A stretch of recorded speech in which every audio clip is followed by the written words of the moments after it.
मैत्रिणींनो, तुमच्याही घरामध्ये अजूनही विकतचेच वेफर्स खाल्ले जातात का? किंवा मग तुम्ही वेफर्स तयार केले तर ते पिवळे पडतात, छान असे फुलत नाही का? म्हणूनच तर मी आज तुमच्यासोबत पांढऱ्या शुभ्र आणि दुपटीने फुलणाऱ्या या बटाटा वेफर्सची रेसिपी शेअर करणार आहे. रेसिपी अतिशय सोपी आहे. फक्त एक खास एक्स्ट्राचा पदार्थ वापरायचा आहे, ज्यामुळे आपले तयार होणारे वेफर्स जराही तेलकट न होता, लाल न पडता मस्त असे दुप्पट फुलणारे पांढरे शुभ्र तयार होतात. बरं, याकरिता जास्त मेहनत किंवा मग वेळ देखील अजिबात लागत नाही. चला तर मग लगेचच पांढऱ्या शुभ्र फुलणाऱ्या छान अशा बटाटा वेफर्सच्या रेसिपीला सुरुवात करूया. असं म्हटलं जातं वेफर्स करिता आर किंवा मग इंदोरी बटाटा घ्यावा. पण मी आज असा कोणताही बटाटा न वापरता रेग्युलरचा बटाटा वापरणारे, ज्याची आपण भाजी बनवतो. तर वेफर्स बनवण्याकरिता ना शक्यतो मोठ्या आकाराचा बटाटा घ्यायचा. याचे वेफर्स छान असे मोठे मोठे तयार होतात, जे तळल्यानंतर छान फुलतात. बरं, हे रेग्युलरचे बटाटे देखील आपल्याला व्यवस्थित निवडूनच घ्यायचे.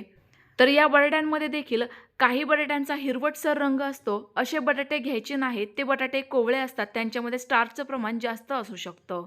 सोबतच ताजा म्हणजे कडकच बटाटा वापरायचा आहे, मऊ पडणारा बटाटा नसावा. आता बटाटे व्यवस्थित स्वच्छ धुतल्यानंतर ते मी साळून घेतलेत, यांच्यावरची साल पूर्णतः काढून टाकली.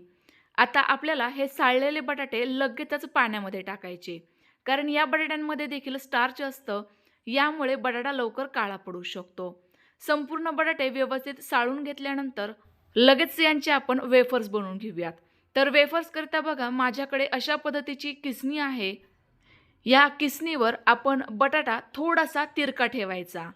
सोबतच ज्या भांड्यामध्ये आपण हे बटाटे किसणार आहोत, वेफर्स बनवणार आहोत, त्यामध्ये देखील थोडंसं पाणी घ्यायचं.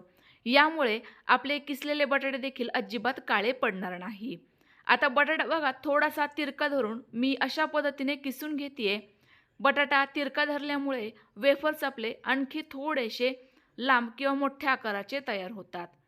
वेफर्स देखील जास्त जाड नसावे किंवा अतिच प्रमाणात पातळ नसावे. या पद्धतीचे हलकेसे मध्यम जाडीचे असावे. जर आपण हे वेफर्स जास्त जाड बनवले तर ते व्यवस्थित तळले जात नाही आणि खुसखुशीतही होत नाही. त्याच उलट जर वेफर्स पातळ बनवले तर ते शिजवल्यानंतर लगेचच फाटतात, अखंड राहत नाही, म्हणजेच मोठ्या आकाराचे वेफर्स तयार होत नाही. तर बघा, या पद्धतीने संपूर्ण बटाटे आपण पटापट किसून घेऊयात. आता अगोदर सांगितल्याप्रमाणे मी या ठिकाणी रेग्युलरचा बटाटा वापरलाय. रेग्युलरच्या बटाट्याचा काय प्रॉब्लेम असतो ना, तर यामध्ये ना थोडंसं स्टार्चचं प्रमाण जास्त असतं. त्यासाठीच आपल्याला तयार झालेले हे वेफर्स जास्तीत जास्त पाण्याने स्वच्छ धुवून घ्यायचे आहेत. साधारणतः 2 ते 3 वेळेस तरी आपल्याला वेफर्स व्यवस्थित धुवूनच घ्यायचे आहेत, ज्यामुळे वेफर्सवरील जेवढं काही स्टार्च असेल ना, ते पूर्णतः निघून जाईल. यामुळे आपले वेफर छान असे पांढरे शुभ्र तर तयार होताच, पण त्यासोबत जरा सुद्धा तेलकट होत नाही. तर बघा, परातीमध्ये जेवढे काही वेफर्स होतील ते मी परातीमध्येच पाण्यामध्ये धुवून घेते आणि पुन्हा एकदा या टोकरीमध्ये टाकते. टोकरीमध्ये देखील पुन्हा एकदा हे मी धुवूनच घेणार आहे. म्हणजे साधारणतः असे मी 3 वेळेला हे वेफर्स धुवून घेतले असतील. असं केल्यामुळे वेफर्सवरील जेवढे काही स्टार्चचं प्रमाण होतं ते पूर्णतः निघून गेलं. सुरुवातीला तुम्ही पाण्याचा रंग बघितला असेल, हलकासा गडद पिवळसर होता, तर तो आता फेंट झालेला आहे. याचा अर्थ आपल्या वेफर्समधील जेवढं काही स्टार्च होतं ना, ते पूर्णतः व्यवस्थित निघालंय. आता ही तर कृती मी व्यवस्थितपणे केलेलीच आहे, पण आणखी एक खास पदार्थ यामध्ये वापरणार आहे, ज्यामुळे आपले वेफर्स अजिबात चुकणार नाही याची गॅरंटी आहे. म्हणजे 100% हे वेफर्स पांढरे शुभ्रच होणार. त्याकरिता काय केलं, पुन्हा एकदा चांगलं पाणी घेतलं, त्यामध्ये हे वेफर्स घालते. आता हे वेफर्स आपल्याला रात्रभराकरिता असेच भिजत ठेवायचे. सोबतच यामध्ये आपण घालूयात अगदी छोटासा तुरटीचा तुकडा. साधारणतः हे 3 किलो वेफर्स आहे, त्याकरिता एवढा छोटासा तुकडा घातलाय. जास्तही तुरटी नकोय. तुरटीमुळे तुम्हाला माहितीच असेल, पहिल्यापासनं आपण पाणी निवळण्याकरिता याचा वापर करायचो. तर सेम कंडिशन आताही होणार आहे. तुरटी वापरल्यामुळे आपलं जेवढं काही स्टार्च होतं ते पूर्णतः निवळेल. आता हे वेफर्स आपण रात्रभराकरिता झाकून ठेवूयात. दुसऱ्या दिवशी सकाळी बघा, आपले वेफर्स या ठिकाणी व्यवस्थित असे भिजलेले आहेत. सुरुवातीला म्हणजेच रात्री हे एकदम सॉफ्ट वाटत होते, पण आता जर बघितले तर खूप छान असे कडक झालेले आहे. यावरून तुमच्या लक्षात आलं असेल, यामधील पूर्णतः स्टार्च निघून गेलंय. आता डॉक्टर्स सांगतात की डायबिटिक पेशंट असेल किंवा मग ज्याला किडनी स्टोनचा त्रास असतो त्याने बटाटा खायचा नाही. पण हे वेफर्स आपण अशा पद्धतीने केले आहेत ना, जे तुम्ही डायबिटिक पेशंटला आणि किडनी स्टोनवाल्या व्यक्तीला देखील खायला जरासुद्धा विचार न करता आरामशीर देऊ शकता, कारण यामध्ये अजिबात स्टार्च राहिलेलं नाहीये. आता दुसऱ्या दिवशी सकाळी आपण वेफर्स बनवायला घेतोय, त्याकरिता एका मोठ्या पातेल्यामध्ये साधारणतः 6 ते 7 लिटर पाणी गरम होण्याकरिता ठेवलंय. आता यामध्ये घालूयात चवीनुसार मीठ, साधारणतः 6 ते 7 चमचे. आता तुम्ही म्हणाल एवढं मीठ कशाला? तर वेफर जरी कमी असले ना तरीही पाणी जास्त घेतलेलं आहे, तर बरंचसं मीठ आपलं पाण्यामध्येच जाणार आहे. आता यावर झाकण ठेवून पाणी गरम करून घेऊ. तर बघा काही वेळातच आपल्या ह्या पाण्याला छान अशी उकळी आली होती. पाणी खूपच मस्त असं गरम झालं आहे, यातून वाफा निघतायत. आता यामध्ये आपण संपूर्ण वेफर्स व्यवस्थित असे निथळून घालूयात. भरपूर मोठं आणि जास्त पाणी असल्यामुळे आपले संपूर्ण वेफर्स एकाच वेळेला व्यवस्थित शिजले जातील. पण जर तुमच्याकडे पातेलं छोटं असेल किंवा मग तुमचे वेफर्सच अति जास्त प्रमाणात असतील तर 2 ते 3 बॅचमध्ये हे थोडे करून शिजवून घेतले तरी देखील चालणार आहे. तर बघा संपूर्ण वेफर्स मी या पाण्यामध्ये घातले.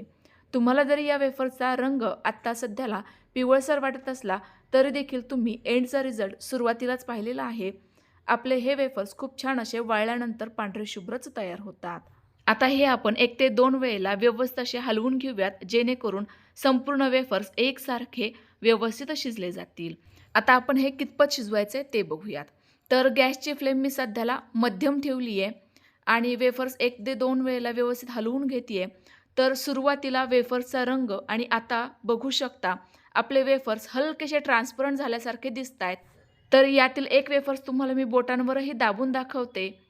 तर हे आपल्याला साधारणतः 60 ते 70% शिजवून घ्यायचे आहेत. अति प्रमाणात शिजवायचे नाही किंवा मग फारच कमी देखील शिजवायचे नाही.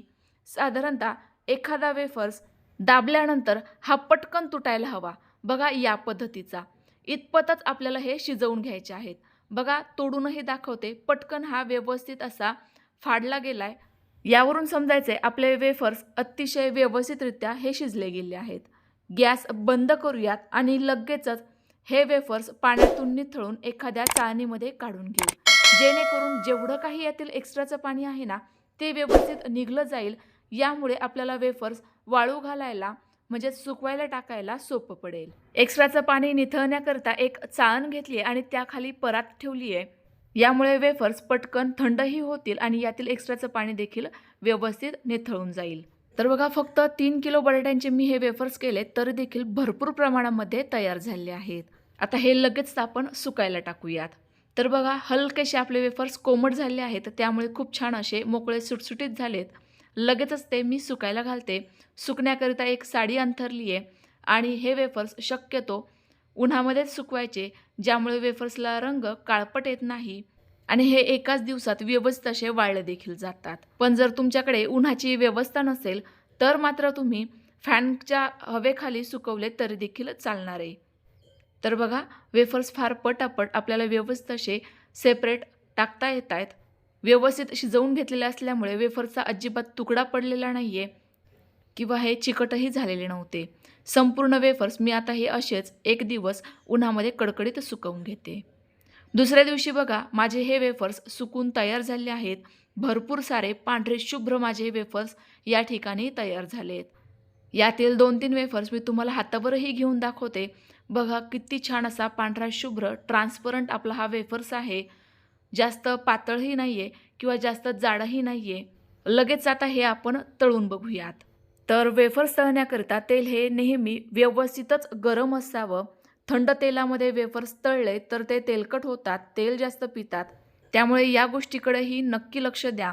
तर बघा आपले हे वेफर्स किती छान असे फुललेले आहे.